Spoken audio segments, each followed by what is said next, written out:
America Iran యుద్ధంలో ఇరాన్కు అన్ని విధాలుగా సహకరిస్తున్న చైనా. రచన B T Govindareddy, senior journalist. 16 April 2026 Andhrajyothy దినపత్రిక నుండి. యుద్ధంలో ఇరాన్ బలహీనపడటం చైనాకు నష్టమే కావచ్చు. కానీ ఇరాన్ పూర్తిగా పతనమై నాయకత్వం మారితే చైనాకి ఇంకా పెద్ద కష్టం. అమెరికా ఆధిపత్యానికి బీటలు వారుతున్నాయని బీజింగ్ చాలా ఏళ్లుగా ప్రపంచం ముందు వాదనను వినిపిస్తోంది. ఒకవేళ ఇరాన్ పూర్తిగా నాశనమైతే అమెరికా మరోసారి తన సైనిక శక్తి విశ్వరూపాన్ని ప్రదర్శిస్తే ఆ వాదన వీగిపోతుంది. గ్లోబల్ సౌత్ దేశాలు, అమెరికా వ్యతిరేక కూటమి మళ్ళీ వాషింగ్టన్ చంకన చేరే ప్రమాదం ఉంది. అదే బీజింగ్కు పెద్ద ఆందోళనకర అంశం.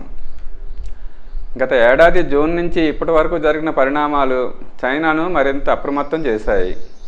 ఇజ్రాయెల్ ఆపరేషన్ రైజింగ్ లైన్ పేరిట ఇరాన్ అణుకేంద్రాలు, సైనిక స్థావరాలు, కమాండ్ సెంటర్లపై భారీ దాడులు చేసింది. అమెరికా నేరుగా రంగంలోకి దిగి బంకర్ బస్టర్లతో ఇరాన్ అణు సదుపాయాలను ధ్వంసం చేసింది. సుప్రీం లీడర్ అలీ ఖమేనీ హతమయ్యాడు. ఇరాన్ కోలుకోనంత తీవ్రంగా దెబ్బతింది. కొన ఊపిరితో ఉంది. ఈ పరిస్థితిని చైనా తనకు అనుకూలంగా మార్చుకునే ప్రయత్నం చేస్తోంది. చైనా ఇప్పుడు ఇరాన్కు అధునాతన ఎయిర్ డిఫెన్స్ సిస్టమ్ను సరఫరా చేస్తోంది. రష్యన్ S-400కు ధీటైన HQ-9 వ్యవస్థలు, తక్కువ దూరపు లక్ష్యాలను ఛేదించే షార్ట్ రేంజ్ సిస్టమ్లు చైనా నుంచి మూడో దేశం ద్వారా ఇరాన్కు చేరుతున్నాయి. వీటితో పాటు మ్యాన్ ప్యాడ్లు, అంటే భుజంపై మోసుకెళ్లే వ్యక్తిగత వైమానిక నిరోధక క్షిపణులను చైనా సరఫరా చేస్తోంది. ఇవి పట్టణ యుద్ధంలో హిజ్బుల్లా వంటి ఫ్రాక్సీ గ్రూపులకు అత్యంత ఉపయోగకరమైన ఆయుధాలు. వీటిని ఇరాన్ ఇజ్రాయెల్పై పోరాడుతున్న హిజ్బుల్లా షియా గ్రూపుకు తప్పక సరఫరా చేస్తుంది. దీనివల్ల ఇజ్రాయెల్ మునుపటిలా వైమానిక దాడులను నదురు బెదురు లేకుండా కొనసాగించలేదు.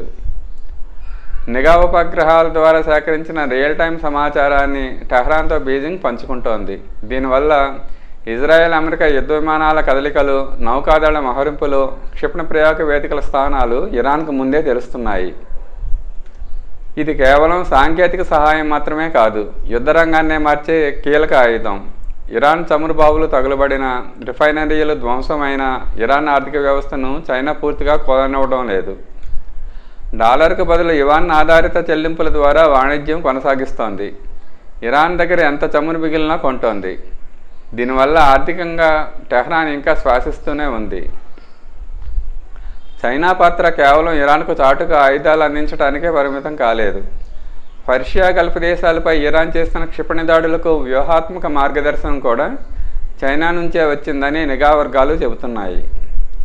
Saudi Arabia, UAE, Kuwait, Bahrain, Qatar దేశాలకు సొంతంగా సమర్థవంతమైన మిలిటరీ బలగాలు లేవు. అధునాతన క్షిపణి నిరోధక వ్యవస్థలు లేవు. అమెరికా అండలేకపోతే ఒక్కరోజు కూడా నిలబడడం కష్టం. ఈ పరిస్థితిని చైనా అనుకూలంగా వాడుకున్నది. గల్ఫ్ దేశాలపై ఇరాన్ దాడి చేయగానే అమెరికాకు రెండు వైపుల నుంచి ఊపిరి సలపని ఒత్తిడి మొదలైంది. ఒకవైపు ఇరాన్ను నిస్తేజం చేయాలి, మరోవైపు గల్ఫ్లోని తన మిత్ర దేశాలను రక్షించుకోవాలి.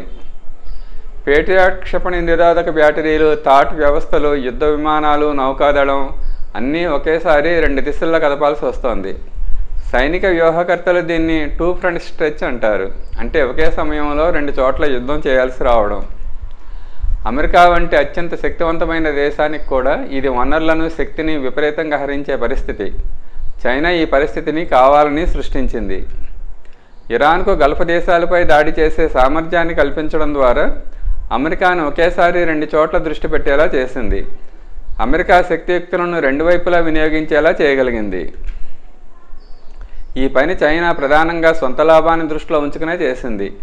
అమెరికా విమానవాహక యుద్ధ నౌకలు, క్షిపణులు, బలగాలు అన్నీ మధ్యప్రాచ్యంలో చిక్కుకుపోతే తైవాన్, సౌత్ చైనా సీలో అమెరికా కదలికలు తగ్గుతాయి. Centre for strategic and international studies CSIS అంచనాల ప్రకారం మొదటి యుద్ధానికే అమెరికా దాదాపు 1.4 లక్షల కోట్ల రూపాయలు వెచ్చించింది. రెండో యుద్ధం 40 రోజులు సాగింది.